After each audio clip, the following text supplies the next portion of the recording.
간밤 뉴욕 증시 3대 지수 상승 마감했습니다. 나스닥 지수가 1% 상승 마감을 했죠. 시장은 그동안 연준의 6월 금리 인상 중단 가능성과 연내 금리 인하 기대를 가격에 반영해 왔었는데요. 다음 주 FOMC 회의를 앞둔 상황 속에서 이 기대를 충족시켜줄 새로운 재료가 나타날지가 관건입니다. 이 시장 흐름 어떻게 봐야 될지 김태수 위원님과 함께 이야기 나눠보도록 하겠습니다. 위원님 안녕하세요. 네, 안녕하세요. 네, 간밤 시장 어떻게 보셨을까요?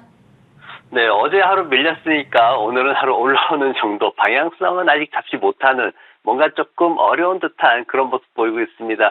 기술주들 급등하는데 추격해서 들어가기는 좀 버거운 마음이 있고요. 그리고 다음 주 FOMC 놔두고 또 이것도 좀 불안한 그런 상황들이 많이 있습니다. 어쨌든 경기 지표가 장 시작 전에 발표가 됐는데 실업수당 신청 건수가 굉장히 이제 올라가는 모습을 보였습니다. 지금 6월 3일 종료를 기준으로 해가지고 26만 1000건 이렇게 나왔는데 이게 2021년 10월 이후에 가장 높은 수치로 그렇게 발표가 됐습니다. 예측치가 23만 5천 건 정도였는데 굉장히 높게 올라가는 모습이었습니다. 이런 것들이 이제 노동시장의 힘이 약해지고 있다 이렇게 신호를 보낸 건데 뉴욕이라든가 커네티컷 동부 해안 지역 쪽에서 좀 많이 줄어드는 모습이 있긴 했지만은 캘리포니아라든가 아니면 오하이오 쪽에서는 굉장히 많이 늘어나는 모습을 보였습니다. 연준이 이제 FOMC 회의를 다음 주에 앞두고 있는데 이 상황에서 사실 이 실업수당 신청 건수가 연준 FOMC에 영향을 미치진 않아요. 연준에서 보는 노동 지표는 아닙니다. 하지만 그럼에도 불구하고 시장에서는 이 지표가 이렇게 오른 것에 대해 가지고 이러면은 좀 어떤 연준이 좀 쉬어가지 않겠냐 하는 그런 기대치를 갖는 거고, 다만 이제 그 CME Fed Watch라는 것에서 봤더니 어제 이제 한 70% 조금 넘는 데이터를 말씀을 드렸는데 오늘은 65% 정도로 그렇게 평가를 하면서 금리 인상이 좀 중단될 것이다, 쉬어갈 것이다, 이렇게 지금 평가가 되고 있습니다.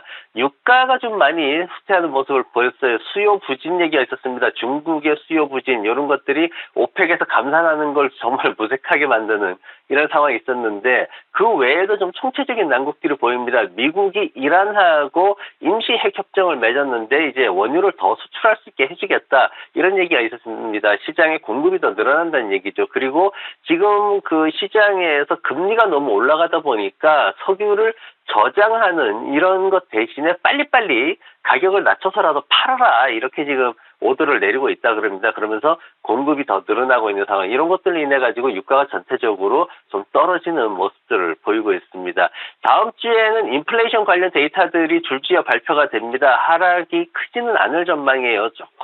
아주 조금 미약한 수준에서 떨어질 전망이고 14일 날 FOMC 회의 결과가 오후 2시에 발표가 되죠. 그리고 2시 반에 이제 파월 의장이 또 연설을 하게 되는데 그런 부분들에 또 집중을 해야 될 것 같습니다. 월요일에는 오라클 실적 발표가 있고 목요일에는 어도비 실적 발표가 예정돼 있으니까 이 부분도 관심 있게 지켜보시면 좋을 것 같습니다. 님과 함께 이야기해 보도록 하겠습니다. 아마존 소식부터 확인을 해볼까요? 네, 아마존에 대해서 기관들이 좋은 소식들을 많이 내놨습니다. 먼저 UBS에서 나온 게 아마존 웹 서비스 매출이 실질적으로 잘 증가를 할 거다. AI라는 게 이런 것들을 도움을 많이 줄 거다. 이런 보고서를 내놨고요. 그리고 웰스파고 쪽에서 나온 얘기는 아마존이 앞으로 어떤 마진이 좀 개선되고 이런 것들을 통해서 주가를 한 30% 정도 더 올릴 수 있을 것이다. 이렇게 또 분석을 해놨습니다. 그러면서 아마존이 주가가 올라가는 모습 보였고, 게임스탑 말씀해 주셨는데 게임스탑이 월스트리트에서 기대했던 그런 어떤 기대치를 맞추지 못하는 그런 상황들이 나왔습니다. 그리고 이제 CEO를 이제 바꾼다고 했는데 CEO를 바꾸는데 좀 좋은 사람으로 바꿔야 되는데 시장의 기대치가 전혀 일어나지 않고 있어요. 그래서 시장에서 얘기하기를 진짜 전문 경영인을 앉혀놔야지 이 회사가 살아날 것이다 이렇게 분석을 하고 있어가지고 주가가 올라가지 못하고 폭락하는 모습을 보였습니다. 그게 이제 코인베이스 얘기를 좀 안 할 수가 없는데 코인베이스를 지금 아크인베스트의 캐시우드가 지금 코인베이스를 사가지고 굉장히 이슈가 되고 있죠. 코인베이스는 증권거래위원회에 지금 조사가 들어가 있고 소송까지도 지금 진행이 되고 있는 상황인데 전체적으로 비트코인에 대해서 낙관적인 태도를 좀 취하고 있는데 근데 이 부분은 좀 신중하게 보셔야 됩니다. 왜냐면은 비트코인의 거래량 자체가 지금 얼마 되지 않습니다. 굉장히 많이 줄었습니다. 잘 나갈 때보다 지금 거의 뭐 한 5분의 1 이렇게 줄어 있는 상황이기 때문에 기본적으로 제조회사가 아닌 상황에서 수급에 의해서 움직이는 회사가 유동성이 줄었을 때는 굉장히 어려운 국면이 지속될 수 있습니다. 그래서 이런 부분 조심하셔야 되고, 특히나 또 캐시우드가 여러 가지 말을 하고 있는데, 캐시우드가 코인베이스를 산 이유 중에 하나, 가장 큰 이유는 엔비디아가 상승하기 직전에 캐시우드가 엔비디아를 팔아버렸단 말이에요. 그래서 거기에 대해서 어떤 수익을 회복하거나 어떤 그런 측면에서 투기적으로 들어가는 거기 때문에 이거 관련돼 가지고 지금 매수하려는 분들은 좀 주의 깊게 보셔야 될 것 같습니다. 그리고 테슬라 지금 지난 밤에 주식 오른 게 이제 사이버 트럭 얘기가 나왔어요. 사이버 트럭을 연간 한 37만 5천 대, 시장에서는 25만 대에서 50만 대 범위로 지금 보고 있는데, 회사 측에서는 한 37만 5천 대 정도 지금 판매할 수 있을 것 같다. 그러면서 8월 말에 출시가 될 것 같다는 얘기를 했습니다. 그러면 이제 9월 말쯤부터는 배송이 가능할 것이다. 이제 그렇게 얘기가 돼가지고 올라갔는데, 또 하나 이제 테슬라에 대해서 계속 이제 인공지능 얘기를 많이 하고 있죠. 요즘 이제 테마가 인공지능이다 보니까, 특히나 이제 아크의 이제 캐시, 또 여기에서 나오죠.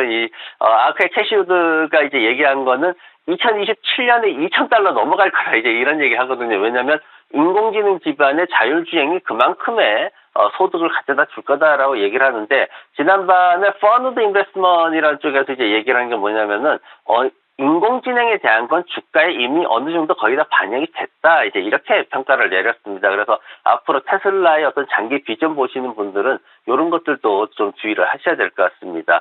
인공지능 말씀해 주셨는데, 역시 이제 업번이라든가 어도비라든가 좋은 모습 보였죠. 근데 지난 밤에 구매하면은 후회할 수 있다. 이제 몰리풀이라는 회사에서 내놓은 두 개 회사가 바로 C3하고 업스타트입니다. 업스타트는 지난밤에 굉장히 또 좋은 상승을 보이기도 했는데, C3는 살짝 밀리는 모습 보였죠. 근데 이 인공지능이라는 회사를 보실 때 여러분들이 좀 주목해야 될 게 뭐냐면은, 제가 이제 그 C3하고 업스타트 비교 차트를 가지고 왔습니다. 지금 보면은 올라왔다고는 하지만 아직까지도 정말 많이 하락해 있는, 고점 대비 많이 하락해 있는 그런 모습 보이고 있는데, 왜 이런 상황이 생기느냐의 핵심 요소가 뭐냐면은 바로 투자금이 얼마만큼 들어오고 있느냐를 여러분들이 집중을 하셔야 됩니다.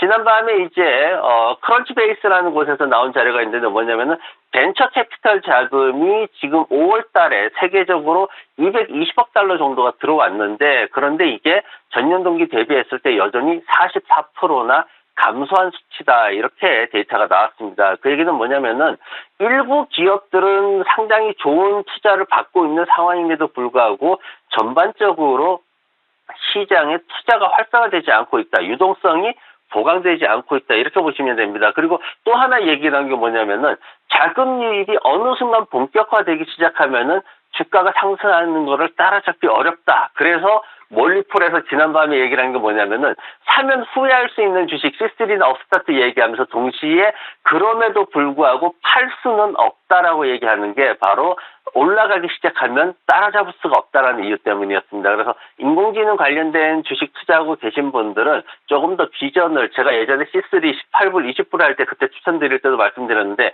좀 더 길게 보시면서 이 주가 상승했을 때는 수익 실현하고 떨어질 땐 재매수하고, 이런 것들을 좀 빠르게 움직여 주시면 더 큰 수익이 올 것 같습니다.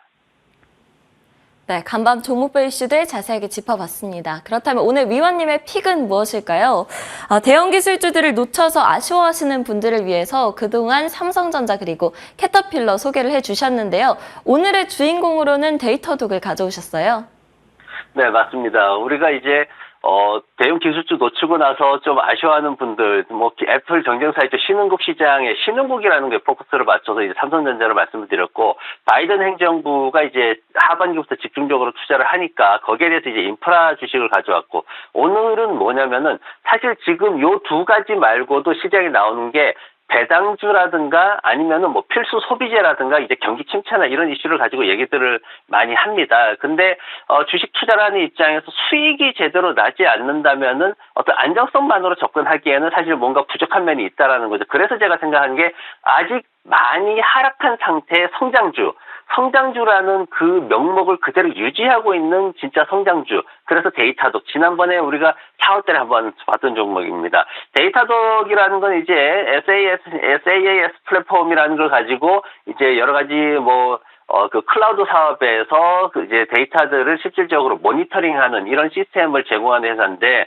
마이크로소프트하고 최근에 또 새로운 어떤 그 서비스를 또 추가를 하게 됐죠. 그러면서 비용이라든가 이런 것들을 이제 잘못 관리하면 굉장히 크게 증가할 수 있는데, 관리할 수 있게끔 그런 시스템을 갖다가 업그레이드하는 그런 이슈가 있었습니다. 이런 것들이 앞으로 알파벳이라든가 마이크로소프트, 아마존 모두 고객들이거든요. 현재 고객들인데 더 추가적인 매출을 일으킬 수도 있다. 이렇게 지금 평가가 되고 있습니다. 그래서 지금 현재 재무구조 보면은 분기별 기대치 모두 초과하고 있어요. 그리고 연간 매출도 고성장세 계속 유지를 해주고 있고, 그리고 매도 의견 없이 관심 기관들이 더 늘어나고 있는 그런 모습 보이고 있고, 2분기에도 한 23% 정도 매출이나 수익이 증가할 것으로 그렇게 또 기대를 하고 있습니다.